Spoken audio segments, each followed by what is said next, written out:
familiar with the benching that we bench after a meal on a Friday night or during the week. In the second paragraph, we say, Nodeh Lecha. We thank God for giving us the promised land, the beloved land of Israel. In the middle of this paragraph, we make mention of a Brit, a covenant, the covenant of Torah and mitzvahs, the covenant of Jewish life, and our commitment to living the way God wants us to live. But the question is asked, why is that relevant here? This paragraph is focusing on our connection to Israel. This paragraph is focusing on the promised land. Why is it important to make mention of Torah and mitzvot and the Jewish way of life? Well, the answer to this is in this week's Torah portion, the final parsha, Bechukosai, of the book of Vayikra, Leviticus.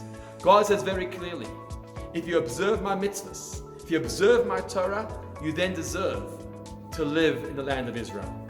But if you don't, then it's not appropriate. You're unable to live comfortably and safely in the promised land.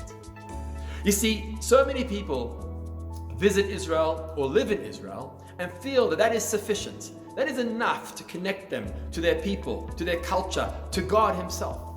But here God says it's not enough. It's not sufficient. Yes, living in Israel is an amazing mitzvah. It's a beautiful mitzvah and it connects you to your people.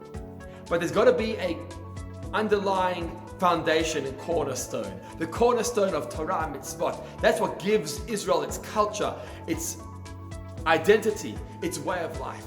And that's why it's included in the portion, in the parsha of this week, as well as in the paragraph that deals with benching. We're thanking God, but we're acknowledging that our thanks to God and our appreciation of Israel is with that fundamental principle of our connection to the Jewish way of life, to being proud of our mitzvot, our Torah, and God's will.